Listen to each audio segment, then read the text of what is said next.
Hey, everybody, welcome back to the Too Many Men podcast in 2023. My name is Allison Lucan, and as always, I am so happy to be joined by two wonderful people, the first of which is someone who, back at the beginning of December, was worried about people maybe not caring about her having a bad haircut. And a bunch of people on Twitter responded to Sarah Civian. So I'm just going to read a couple samples of the things that people love about Sarah Civian. Kelly says, you are legit one of the people who combines funny and smart in the best way ever. Marissa Inyemi says, I think you're a good friend. Marat Aites says, you make me feel seen and understood when we shoot the shit.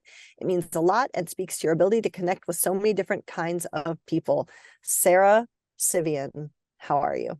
Please, now I'm going to start crying. Episode 1, back in, can't even collect my thoughts. I'm good, and I have recovering with my one brain cell from the Winter Classic, which was amazing. Shout out to everybody. We'll get into this later, but what a wonderfully done experience from the NHL, the TNT crew, beauties. We'll get into it.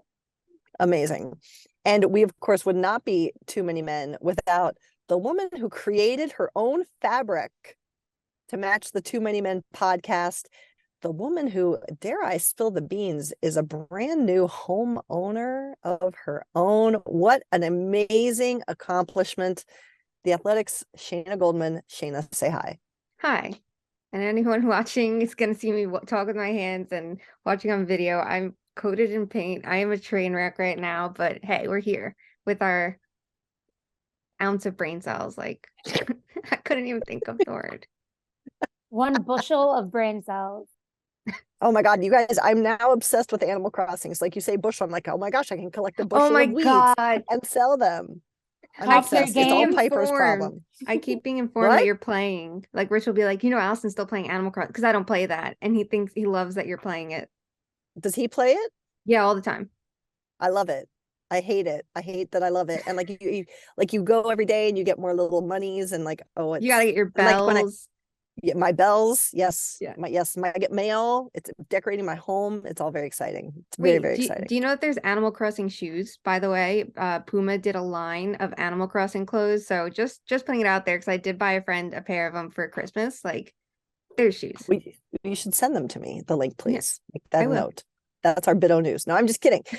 In all seriousness, we begin 2023. We are so happy to be back with y'all people with Sarah Civian's favorite segment. Sarah, what is it? Bit-O news. Bit-O news. Well, my friends, we got some Bit-O news. It's a new year. There's some new faces, some new contracts, some new point totals on the ice. Let's start with a player who, just as we were going to record, was announced to be cleared and back on active roster. And that is now with Carolina, Max Pacioretty. This is a player who was traded for literally nothing from Vegas in the offseason due to cap issues going on with the Golden Knights. And at least in my opinion, was viewed to be someone who's going to be a huge asset to Carolina and then tears his Achilles. But now he is back, and Carolina was already rolling before Patches came back in the fold. Sarah, with your knowledge of this Carolina Hurricanes squad, what does Max Pacioretty bring, and how important is it to have him back? What will he need to do to fit in more with his brand new team that he hasn't been able to play with yet? Yeah, it's funny. It really worked out for them that they didn't need him until they now needed him. I think it's great that he could take his time and recover. And yeah, 12-game win streak for Carolina is a franchise record. They snapped that in New York last night or the night before. I think it was last night. Yeah. And Pacioretty can only bring the good vibes. I mean, he was one of the most best signings of the off season, and it was kind of unexpected that they did that. And I think, I don't know, what do you guys think? Yeah, Shayna, what is Max Pacioretty? I mean, we've seen him do great things at other teams that he's been on, but he does end up getting moved around.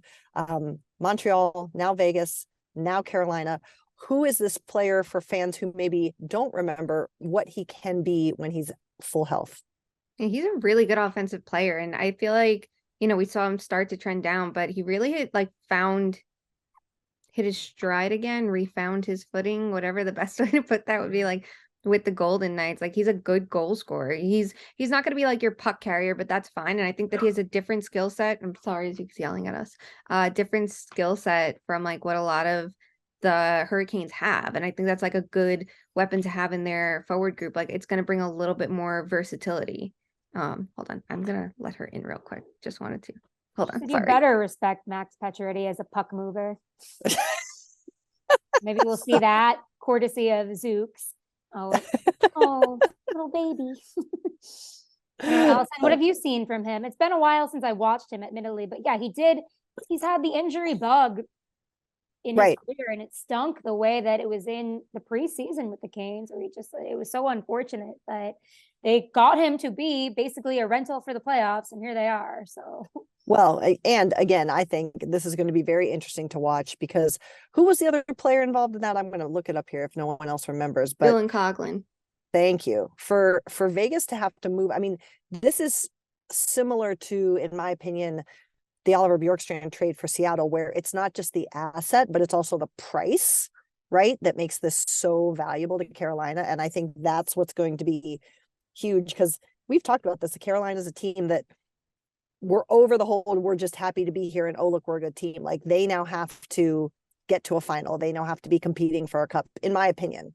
That's where they are right now. So it is funny that they really literally got him for nothing. So nobody could even be mad when he got, it was just like, okay, well, exactly. $0 were wasted. Exactly. Exactly.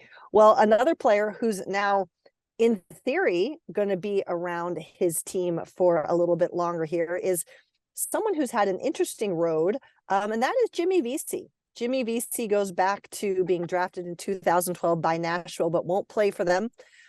Ends up starting his NHL career with the Rangers, then moves around. He goes to the Sabres, he goes to Toronto, he goes to Vancouver, he goes to New Jersey. He's back with the Rangers.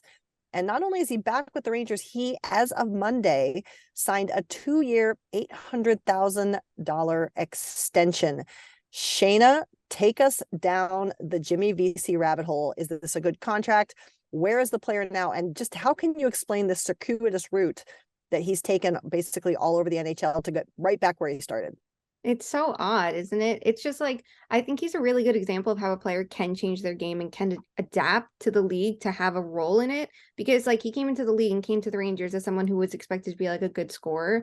And he's really evolved to become like a defensive player for them. And you she doesn't like VC. She's like, I'm bored of him. I'm over this shit. No, but like he's been really good defensively for them, and like a really good bottom six player. And it's nice because he does have that offensive upside that I think most teams should want to have in their bottom six. And it just shows like you can have I don't think you can just build offensive skill. You can work on it, you can refine it, but you can add defensive structure to a game. And the fact that he did that is why he's still in the league today. And he's exactly what I think the Rangers hoped Barclay Goodrow would be for them, just at a fraction of the cost. So it shows too, like, don't invest too much in your forward depth. You can work at that at a really cheap price, so then you can invest where you should. Sarah, any thoughts on the VC signing? It's always interesting to me, these players who come in, they kind of end up with that stigma. The players who come in freshly drafted, haven't played an ounce of time, and demand a trade or refuse to play for a certain organization. It seems like they carry a little bit of that stigma. Like, what are your thoughts on the player outside of that narrative? Allison, you're sly with your phrasing sometimes. You said, in theory, he'll be with the Rangers. So everybody go back and listen to that part of the podcast, because that was very succinct and a good way to sum it up. Like, he has potential. There's really no downside of a contract like this, right? Like, at the best, he outperforms that. At worst, it's just kind of a splash in the pan. I do think he'll be able to afford his delicacy of plain bagels from Dunkin' Donuts. Did everybody see that tweet from the Rangers? It was like, no. Jimmy Vesey's favorite order is a coffee and a plain bagel. I don't know if there's like a activation they have with Dunkin' Donuts, but I got the people talking. It was a little insane, a little Patrick Bateman-y. So good luck with that, Jimmy. Maybe that's what he runs on with. I don't know. Congrats on unlimited bagels now. You really couldn't scream like I am a single white male more than with that order. Like, what are we doing? Oh my goodness He gracious. is in New York City ordering plain bagels from Dunkin' Donuts. And I get it's just like an ad or whatever, a thing But that they have, still, but he that's should have just said bacon, offensive. egg, and cheese. Honestly. Get an old-fashioned donut. I'd respect it. Here we Yes. go. We've had this debate before, Oh. people. Dunkin' Donuts makes the best blueberry Yes. donut, Yes. closely Can confirm. followed by the apple fritter. So not only am I annoyed that this man is living in New York and ordering a bagel from Dunkin' Donuts, there are far superior products at a place called Dunkin' Donuts. Can I add? I agree with you. The apple fritter from there is elite. Like, let the record show, blueberry donuts, elite. My favorite from Dunkin', absolutely. And if you really want to be bland, get an old fashioned with your coffee, because I understand if you're saying, like, I like the blueberry donut, I don't want it with coffee, I want it separate because now Agree. my coffee tastes a little more bitter. But like an old fashioned, you can have with coffee, you can dip it, you can have it later, I'll get crunchy, like perfection. There's no notes for it. Like, at least get that. Even if you want to be plain, you really don't want to have fun with your donuts, you like the classics, by all means. No, a bagel? I'm sorry. I'll drive the extra block to get a fucking bagel. I'll walk with cinder blocks on my feet. I'm not getting a fucking bagel from Dunkin' Donuts. I Oh my think What God, are your that sounds so thoughts elite. on the great bagel donut debate of 2023? this could be a conspiracy theory of mine. I guess I'm not into this, but I have been on this podcast about the Britney stuff and everything and Drake. But Jimmy VC, this was before he signed his extension. Maybe he was trying to make everybody feel bad for him. Like, okay, all I can afford right now is a plain bagel, no cream cheese, no butter, not even toasted from Dunkin' Donuts. So please fund Wow. me. Do we know Again. it wasn't even toasted? Because now I have even more issues. If that's like getting like, you know, like the grocery store bagels, like it's the end of the day. Oh, Here's $1 The bag. one, yeah, they're in the bag. Oh, Yeah. they're like bread. They're like Yeah, they're and it's like- sponges. You squeeze them. No. Yeah, no. if I'm that desperate, like I'm at the food store, it's like 8 o'clock, and it's like, fuck The it, you're food getting store. rolls. What's a food store? I go to the food store. I don't like grocery store. It's the Grocery food store. stuff. You know what? We Shop. usually call them by name because there's so many different food stores around here. So each one has like a different. Then none of them are their real names, but the food store. If I'm going food shopping and I'm desperate, I don't mind the $1 bag of rolls, but the bagels, you can't eat them plain. You gotta like almost burn them to a crisp so they're good. Like, you can't not toast it. I know. And honestly, I can't confirm, but there was a visual and it just had this plain bagel, like comically large. So he That's needs very to sad. explain himself. This is the most depressing thing I've ever heard.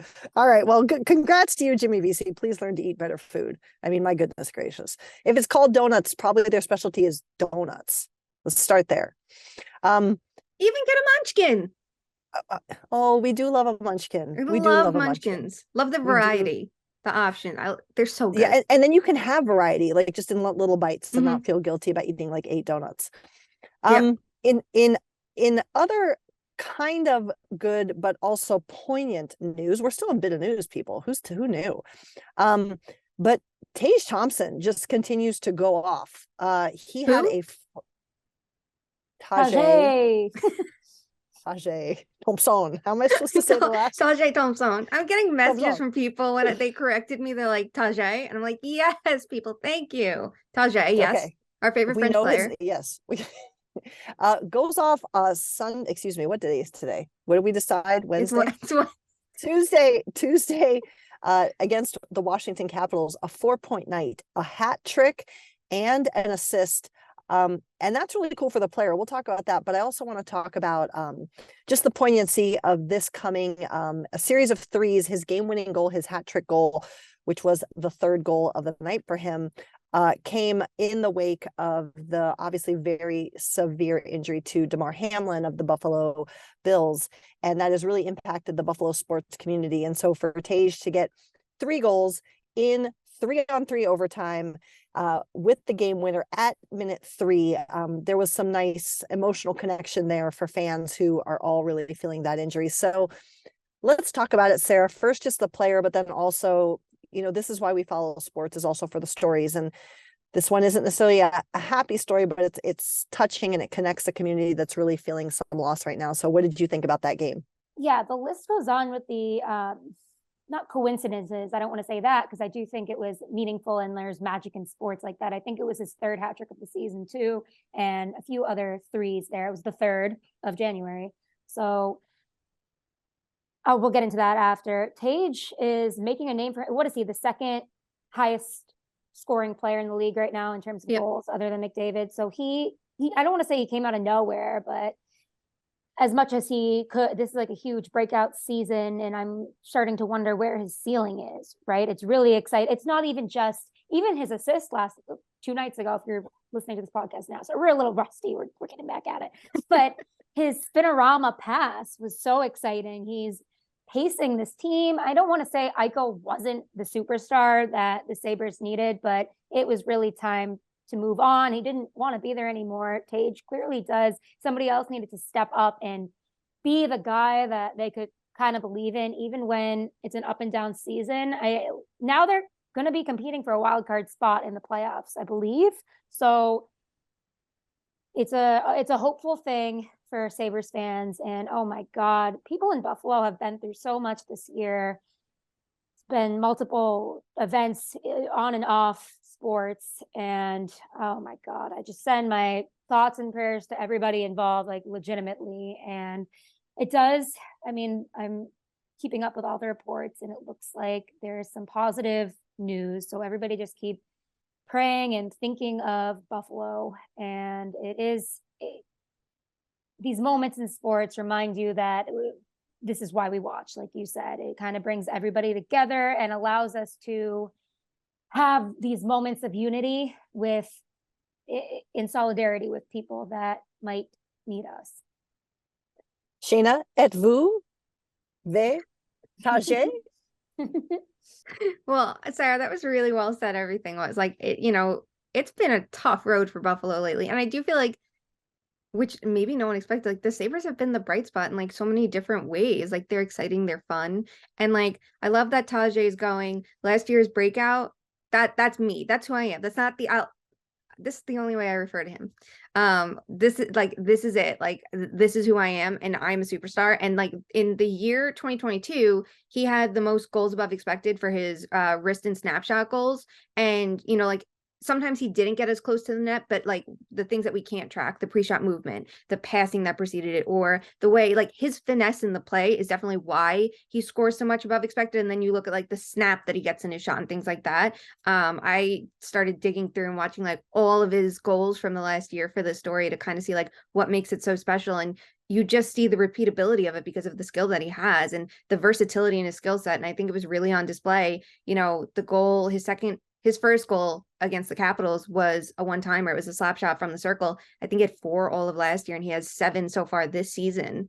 It's a different weapon that they're unlocking, and they're seeing different ways to use him. And I give a lot of credit to Don Granato too. It looks like he's doing such a good job with the Sabres to maximize everyone's skill set. And, it's helping other players have good seasons. Like Jeff Skinner completely turned his game around under Granato, and he's playing so well on that line. So I'm here for it. I really want to see what they do this year, because they could potentially knock out a team like Florida. Like, who would see that coming? I did, obviously. No, then we'll leave my mojo out of it. No, I'm just kidding. But yeah, go Tage. We do wish well for Buffalo. But I think that was a pretty cool moment. And people probably all saw on social media too how all the Sabres players wore 3 t-shirts, giving that shout out to their fellow Buffalo sportsmen. So go Tage, go Buffalo, go Buffa Slug. We're all here for it. We start now to take more and more negative turns on our BitO news. We're going to get, as Sarah said, more into the Winter Classic in a second. She was there covering them, as she always does, with A+ top-notch work. But coming out of that, Jake DeBrusk, and this was just reported by Frank Saravelli, Jake DeBrusk was seen leaving Fenway in a walking boot after that game when he had 2 goals, the only 2 goals of that game. But according to Frank Saravelli, no shock given that he didn't accompany the Bruins out west, but I'm told Jake DeBrusk has a fractured fibula that will keep him out tough blow for DeBrusk, playing the best hockey of his career. Oh, this is like breaking news on the pod right now. Breaking news on the pod. We're getting instant reactions. So while Sarah gathers what she wants to share with us, you know, it is a hard road because, you know, this is a player who just last year was requesting a trade. It was believed that this was part of the necessity to change the voice of the head coach. And now he was committed to Buffalo, my goodness, to Boston, was staying there, was performing so well, has such a great performance in open air hockey this weekend. And now he's out with a broken fibula, which is depending on the break, can be a hard bone to heal. Sarah, what has DeBrusk meant? The Bruins have already shown they can deal with what others thought, including ourselves, might be some really hard injuries to overcome, but this is another big one for them. What are your immediate thoughts on how this impacts the Boston Bruins? I always tell people when they say, oh, you have to be a fan of a team, like they don't believe that I can be around teams and not be fans, right? Or that like I didn't lose my fandom and they thought I was a Canes fan, a Bruins fan, whatever fan. That's not the case. I always tell them I'm fans of players that I meet that turn out to be good people or are inspiring in some way. And then I can't help myself but root for them. Jake DeBrusk is maybe number one on that list. We've been through a lot in our careers together. It's funny because the last time he scored 2 goals in an iconic event, I was there. It was the one of the games versus Toronto, and it was kind of how does it affect the Leafs? Yeah, beautiful, how does it Sarah. affect the Leafs? Beautiful. Always, he shows always up as the Leafs so and smooth. leaves. Yeah, he puts such a forecheck and effort into every shift and just has this rare ability to put so much effort in, but to have so much skill. And you saw this on the play in which I'm assuming he fractured his leg, which was right before his second goal. He went down because of friendly fire with Matt Grzelcyk and got right back up and put the puck in the net as he does. He's always in front in that area and made it count and won the game single-handedly for the Bruins. He's the only one to score for the Bruins. And he has been doing so well under Montgomery. He rescinded his trade offer or trade request after he knew there'd be a fresh face behind the bench. And I asked Montgomery after the game, kind of, what have you learned about DeBrusk since you started coaching him? And he just said, I actually forget what he said. Give me a second. I can look it up on my own Twitter.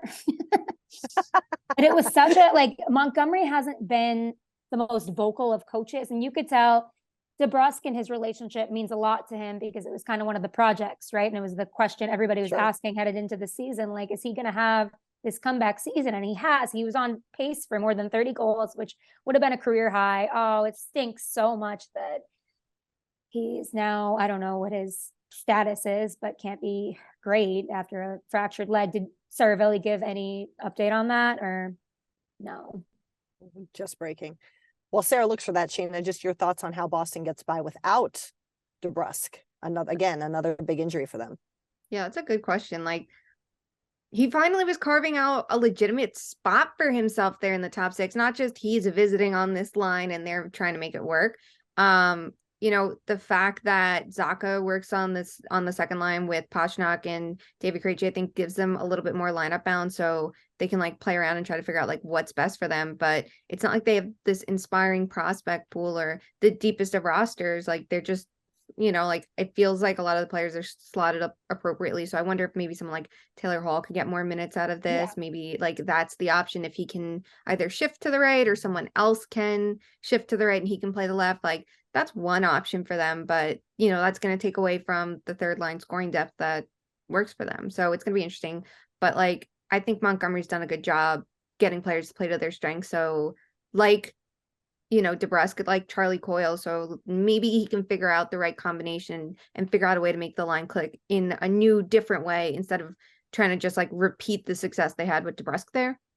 Yeah, he said he's a lot tougher than people think, and he's more committed than people are aware. Because of those things, his game is growing. He's matured, and you can see it. So it sucks that there's a setback, but great to see him doing well and having that one hero moment before a little break here. Hopefully he can return for the playoffs. That really stinks, but the Bruins have been so absolutely dominant this year that I have a hard time believing it's going to severely impact them, even though it's going to be a struggle because he was that secondary scoring. Well, another player, last bit of news here we wanted to talk on, another player who is not going to be seeing NHL ice is Jakub Vrana. He was put on waivers yesterday by Detroit. He cleared. This is a player who has been around.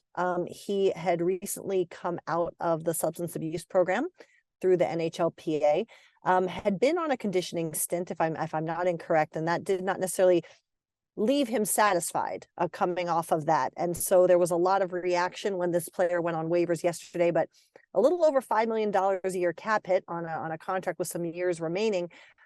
With the cap-strapped world in which we live in right now, maybe made him not as appealing for a variety of reasons. But, you know, on a personal level, and I've never covered Vrana, but it sucks to see a player go through whatever he's going through, and it's not our right nor job to know the circumstances right now, but you just kind of hope for the best.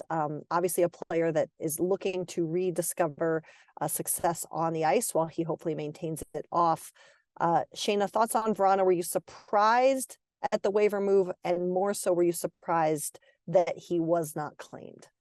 I'm a little surprised at the waiver move, but I have to think, and maybe I'm wrong, that this was something the player and management were on the same page with. I can't see it being anything else.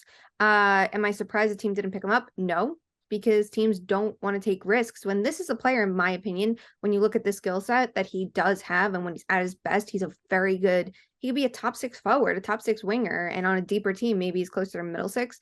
Like, I'm not surprised the team didn't go for it because there's obviously risks associated with it, but it would be nice to see if teams went for players and said, you know what, even if it's like a reclamation project to them versus, you know, this is someone who, from what we know in the public sphere, and maybe I know nothing, you know, seems worthy of getting that chance versus some of the players that do get the chances. So hopefully this is a good chance for him to just like center himself, center his game, and, you know, it'll all be worthwhile. And it's something that this wasn't a shock to the player or anything like that. Sarah, what do you and Rangoon have to say about this? Roving correspondent Rangoon has some takes. I think Shayna nailed it where it's best not to speculate about things like this. I've seen, as much as we should be criticizing the league for certain things, and I will never take issue with certain criticisms, I do think you have to be careful with what you say. I've seen a few people already say on Twitter and stuff like, wow, how could they do this to him? I'm like, how do you know what they're doing to him? I am sure there's been a conversation between him, maybe his people in whatever program he's in, and the league and the team that are all going over what is the best course of action. It's all about him as a person first and foremost. And it does seem like a conditioning stint is a good idea in the situation. It's not, I think it would be hasty to expect him to just go. Again, I don't know anything about the situation, none of my business, none of really anybody else's business either. And maybe it was kind of just a understood thing too around the league that nobody's going to take him. He's going to focus on himself and getting back on track. And I'm glad to see him back. Awesome. Well, that's our bit of news. Lots going on as the league gets back fully underway here in what become long stretches of months that often determine a lot of teams, coaches, and players' short and long-term futures.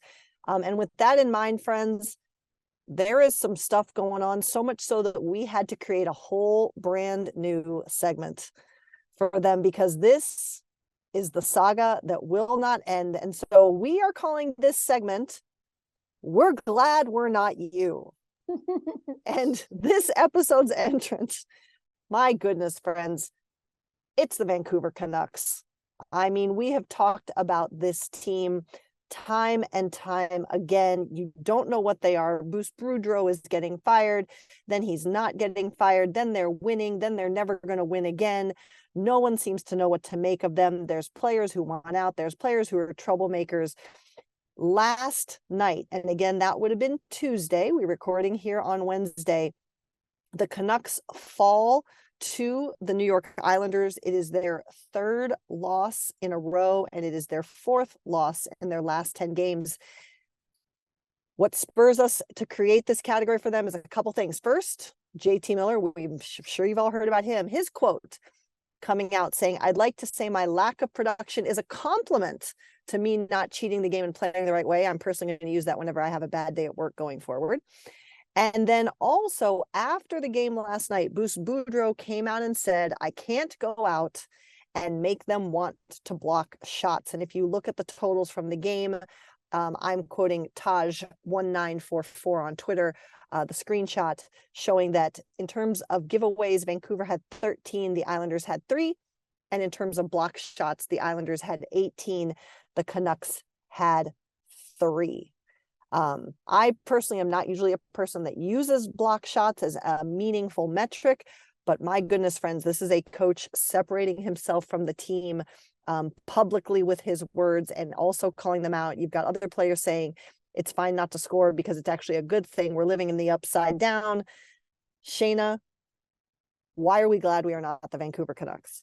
All of the reasons. They have been this year's most dramatic team, and they were very dramatic last year, but it feels like they're winning this title by like a mile. You know, it's interesting to make that comment too about a game against the Islanders, because the Islanders, their bread and butter is blocking shots. That's what works for them. And they're not the most offensive team. They're not going to create a shit ton of shots. They're going to go for quality over quantity. That's always been their strategy, even though they're a better offensive team this year. So that's the game you choose to call them out for. Like, that's a choice. It's a very clear choice to me. Like, I get it. You know, coaches use block shots as as a metric for hard work in a way, even though there's so many plays you can make to stop the shot from happening. The Canucks obviously aren't doing that, but like the onus is on the Canucks bench too. Like, not for nothing, last year they had a very good defensive coach they opted just not to use in Brad Shaw at what he's best at. So you blew that opportunity when you could have had someone teaching the right, fundamental defense that this team should be having. And the JT Miller shit never gets old to me. It's too funny because like they signed him to this contract, and every quote since it makes me laugh because it's like, this is all things they knew about him, but they chose to ignore because he had a good year that was inflated by power play scoring. And I'm not trying to knock him as a player. He's a good top 6 forward. But come the fuck on. He's never going to take accountability for his game. Don't fucking expect it. It's the same thing. He had all those comments about his game and how he was on the ice for all those goals against, but like his actions spoke differently than his words. Of course, he's going to defend himself. But when push came to shove against the Wild that game, he blocked that shot to ensure his team didn't lose once again. So none of this is surprising. It's just ridiculous and chaotic, and everybody's just letting it happen. Like, you could change, you could stop this. Wasn't JT Miller the one who slammed the stick on the goal on the post? Oh my God. When it was, to tell his goalie to leave the net, I don't care how urgent the situation is, have a damn ounce of respect for all players. Your fucking goaltender, unless you want to get in the net and you want to play his position, you respect your goalie. He knows what he's doing, and you're not the fucking coach. I know players were like, let's be leaders. Shut up, dude. Like, if I was a goalie, I would have come fucking swinging my stick. This is why I can't play professional sports. This is the reason. He's not a leader. He is constantly trying to clear his name in the media. But there were a few former NHL goalies that commented on what he did too. So it's not like we're just making fun of this guy. It's like, 100%. What is he doing? 100%. Sarah, why are you glad you're not the Vancouver Canucks? There's only so much Bruce Boudreau can take, in my opinion. I thought it was great that he started pushing shit out there too. I mean, people have been taking shots at him in the media. Like you saw GM JR and a few other players just kind of hinting at things, and there's only so much he can do. So what do you expect him to say? And then you've got JT over here just kind of like saying the absolute worst things he could possibly say, and it's almost comical. I respect his commitment to the bit, but it's kind of like Bruce Boudreau is Taylor Swift. But is it a bit? Wait! Don't cut her off with her Taylor Swift. Why is Bruce Boudreau Taylor Swift? Please tell me this story. Think about it like this: Bruce Boudreau is Taylor Swift, and JT Miller is Kanye West. And Bruce Boudreau, okay, I know this reference. Be excluded from this narrative, one that he never asked to be a part of. I guess he knew what he was signing into, but not with the extension. So now he's like, not only does he have to coach this guy, Shayna, you just Kanye Sarah. I know, but I got excited when I heard, he's like Taylor Swift. I'm like, for fuck's sake, I'm not gonna know a damn thing they're talking about. And I just got so excited, like, wait, I understand this. I understand the Taylor Swift joke. Culture moment. If you don't, I don't know what to tell you. But I think I thought it was going to be a moonlights. Is it plural? Midnights. For fuck's sake. A midnight, but it's plural. No. Well, no. We're glad we're not you, because we just broke Shayna on Taylor Swift. Thanks to you, Vancouver. Thanks to you. All right, let's get to some hockey talk, my friends. We've had a journey. This is why we can't go too long without an episode. The big news, maybe not the most ultimate meaningful game, but definitely a landmark event, and one that seemed to go off really, really well and seemed to be a lot of fun. And that was the Winter Classic that occurred between Boston and Pittsburgh. We already mentioned Boston coming away with the win there. I'll put in the shameless plug that it was also announced that next year, the Winter Classic will be in Seattle. So everyone come visit me on January 1st, 2024. Sarah, you were there. You were giving us the coverage we need. Just kind of give us your thoughts on the event, what it was, what it means to hockey, and just overall the whole vibe. Yeah, honestly, I was at Fenway kind of poking around all week and watching all the ins and outs of the event come to fruition. And I was so impressed. I mean, there's so many little things that have to go right. They nailed the little things and they nailed the big things. It was like all these superstars. They had Bobby Orr, they had Jason Varitek. There were so many like sports legends from Boston that were there. I thought the TNT broadcast, I watched it after, was amazing. And I loved meeting so many of my kind of colleagues too. Everybody was so nice. It reminded me that the hockey world is actually a good place sometimes. But the event itself was amazing. It was like 50 degrees, so that was cool. There were 39,000 people at Fenway. It was like so many little touches, like Sweet Caroline. There was an organ, Bel Biv DeVoe, kind of random, but Boston's the only rap group that has and will ever come out of Boston, Massachusetts.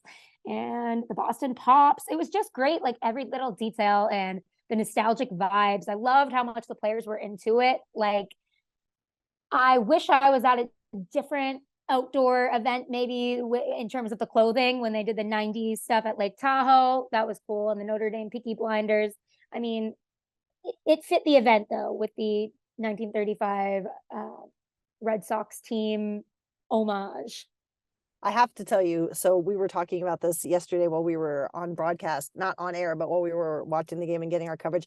I was the only person who was part of our broadcast, both behind the scenes and in front of the camera, who knew who Bel Biv DeVoe was. It broke my spirit.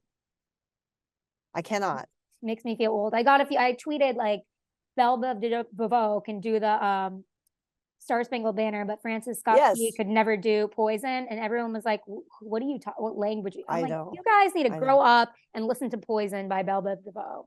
Shayna, please tell us you know who Bel Biv DeVoe is. Oh my God. Sarah. That girl is poison. Oh! Yeah, exactly. That's what it is. Okay. Bel Biv DeVoe. Now you know. Yo slick blow.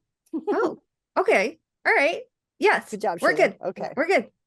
Okay. Good job. That's plenty then from you. A 10 out of 10 event. I was impressed with the NHL, like pulling it off with no hitches. And I was a little concerned at Fenway Park, right? It's such a historic and old building, but they made it a really great event and special for everybody that was there. Outstanding. Well, the Winter Classic occurred. It will occur again. Please come see me. Shayna, Sarah's already been out here. You have to come. That's your laying the gauntlet again. But there's a team that we talked about, we referenced a little bit earlier, that I think we need to dig into here. I'm seeing plenty of the takes, and that's TAEKS on the Twitter. But that is the Florida Panthers. We talked about Buffalo and their success, and there is a team that is not succeeding, and that is the Panthers. They have won one, but are 4-6-0 in their last 10. They currently sit at 7th in their division, and they are out of even the wild card race. What is wrong with the Florida Panthers, Shayna? Well, big thing is they're not finishing their chances. This is a problem on the power play. It's a problem at even strength. So that right there is an issue. The other issue is the roster construction. I think Ekblad misses Uyghur more than like any of us know. His game is hurting a lot, and obviously having Forsling is like a good partner to have and a good person to have on like your top pair, but that should be your second pair defenseman if you want to be a contender, and they just don't have that strength throughout the lineup, and the goaltending is not perfect either. So it's just a ton of flaws, and I honestly think that there's like some misusage. Like I think Carter Verhaeghe should be playing more and getting power play time, and I think that they have a strength. It's this fast rush game. I understand they lost in the playoffs, but it's not because they didn't play that because of that game. It's because they didn't play that game. And I feel like they should be working to lean into that and perfect that and build a roster and defensemen that can keep up with that and let that be like their calling card. And then you add more dimension to it instead of getting away from it, because I feel like that's what they've done a little too much this year. And that's what's hurting them, when at their core, they should just be leaning into it at this point. Like that's where you had your success in the regular season last year. Figure out where it went wrong and how you can be better at it and more consistent with it instead of changing it. I just don't love a lot of the coaching decisions, but I'm not really surprised because I didn't have faith in Paul Maurice in the first place. And yes, I'm biased going, yeah, I'm right in my, I'm right in my prediction, but like, hello, results right there. Sarah, do you have thoughts on why the Panthers currently sit 12, hold on, I can do math. 8 points out of a wild card spot with a -5 goal differential on the season? There are a few injuries. I'll give them that. I mean, Hornqvist, I don't think anybody expected him to be like the number one player. I know Duclair is out and he's actually a pretty good player. Ekblad, is he back? Yes. I guess he was out for a while. Didn't he get a hat trick on his, good for him. Here we still are.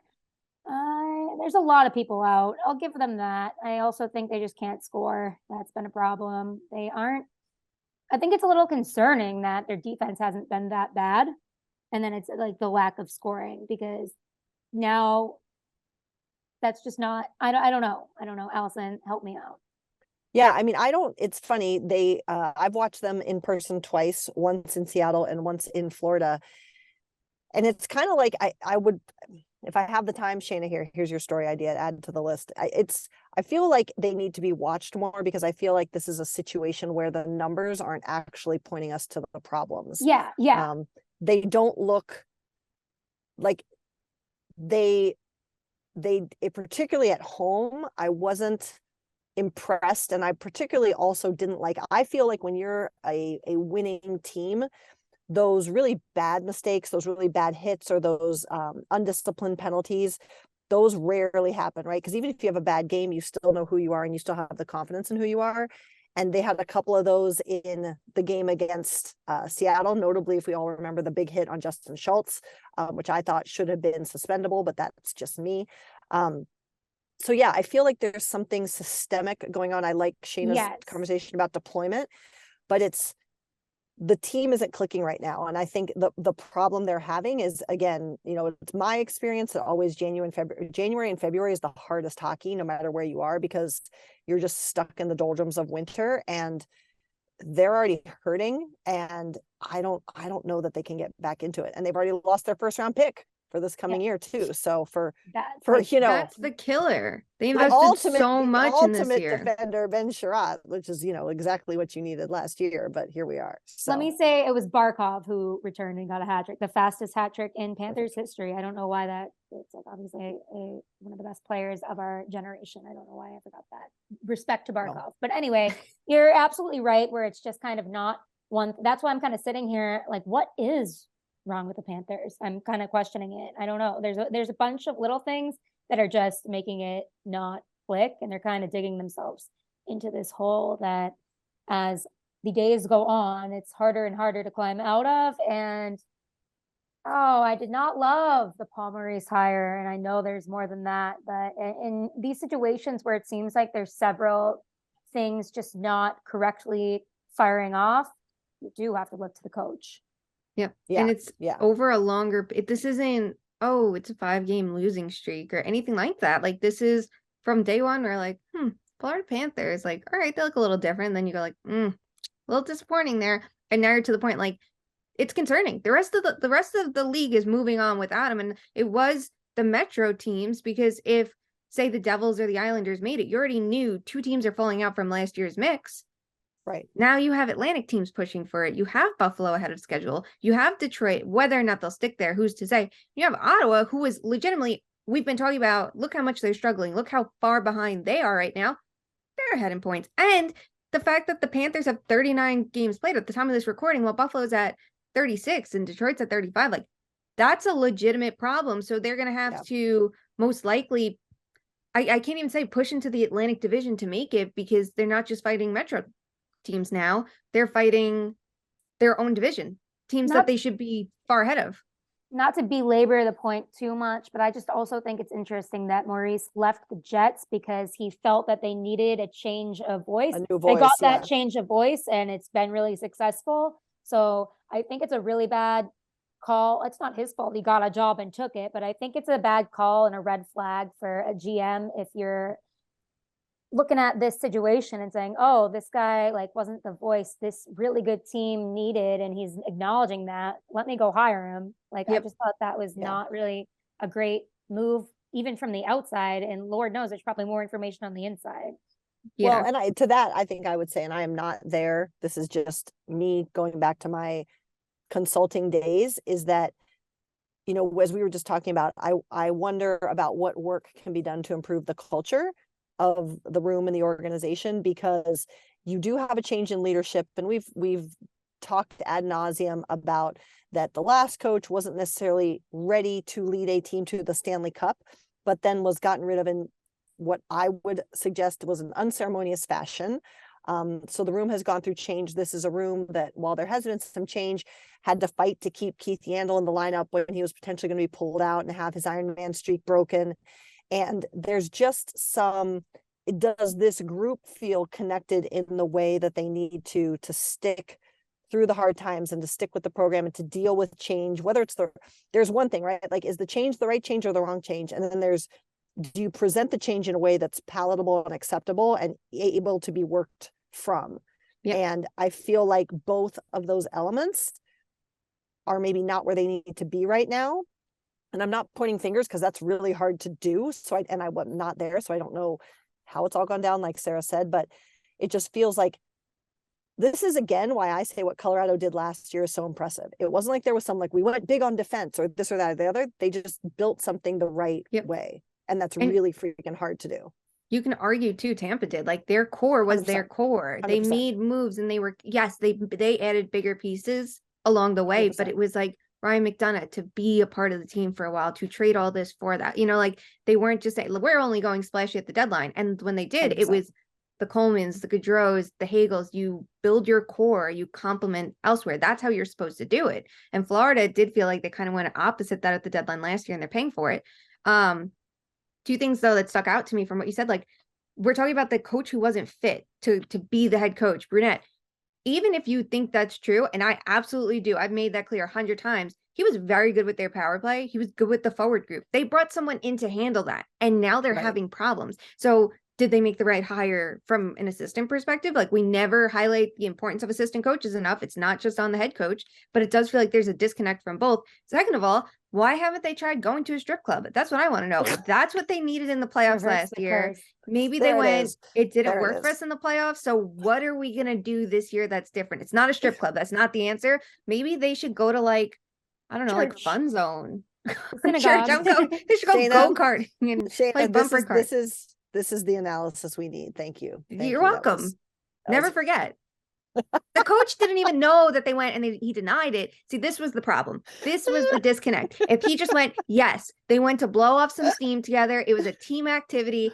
Everything worked. It's fine. They would have won the goddamn game. They didn't, because the coach was like, no, they didn't do that, because there's a disconnect. He didn't know. He wasn't invited. They need a coach who's going to go to the strip club with them, or a coach who's going to come up with better ideas than a strip club, because it's apparently cursed and going to get them eliminated. You're welcome for the analysis. I have nowhere to go from that except to how we end every episode. And that is our favorite game. Fuck, marry, kill. Are we ready to play? Yes? Yes. Yes. Sarah sounds excited. So Sarah, you get to go first. Are you ready? Mm-hmm. Here we go. in the spirit of the season, a topic that we've successfully been able to avoid, I'm sure we'll break it down in our next episode. The World Championships, the World Juniors are going on, for the men, because they don't have them for women. But let's take a look at some of the international-based tournaments that we know we do have at different age levels. Sarah, fuck, marry, kill the World Championship, the World Juniors, the U18s. Go. I'm killing the U18s because I just don't care. I am fucking the World Championship because I still don't care, but it could be fun in theory. And I am marrying the World Juniors because it is fun sometimes. They shouldn't have canceled the women's, though. That is messed up. But it's a fun little thing around the holidays, something to do, an excuse to go out and drink. So you'll give it that. And then you get to see all horrible takes from Canadians. That's right. Always fun. It's always the Canadians. Shayna, your turn. Okay, so I'm going to agree. My reasoning slightly different. U18s I will kill because I can't stand the takes about like 16, 17-year-olds. Like, everyone shut up.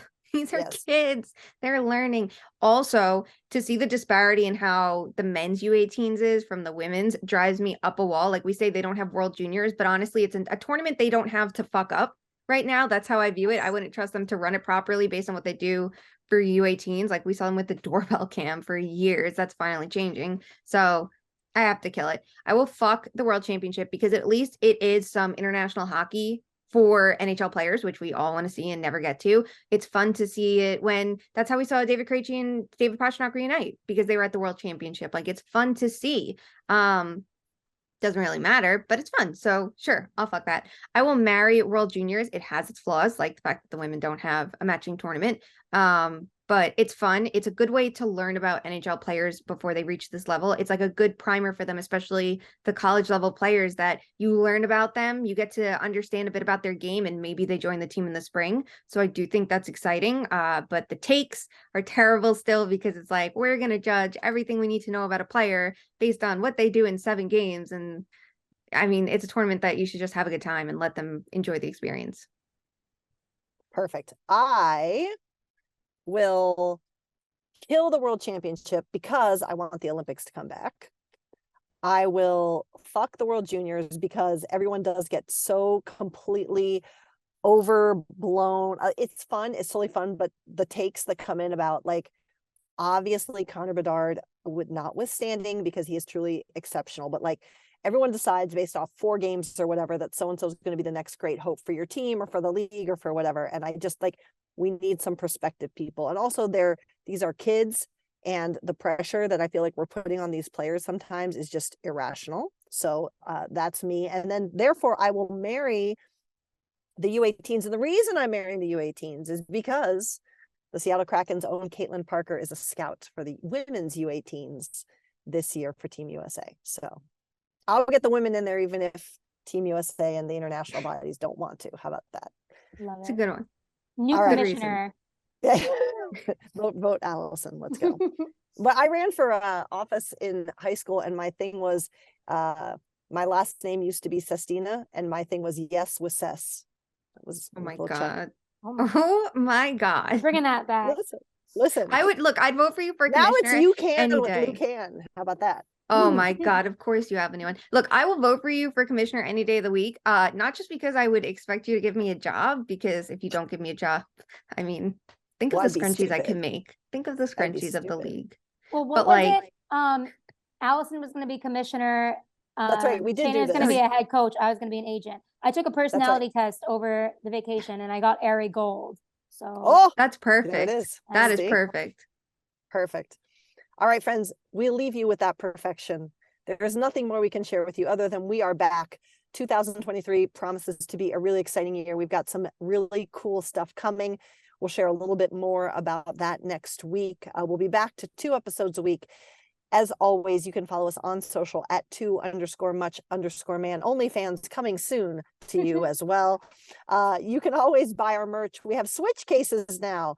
You can get anything that suits your little heart, from drinkware to clothing to switch cases. cups, mugs, all the good things. Check that out on our website, toomanymenpod.com, or the link is in our Twitter bio. Let us know what you want to talk about. Let us know what guests you want to hear. Send us your fuck, marry, kill recommendations. And until we talk again, please go out and do something, anything to make sure hockey truly is for everyone, and be good to one another. We love you. Bye.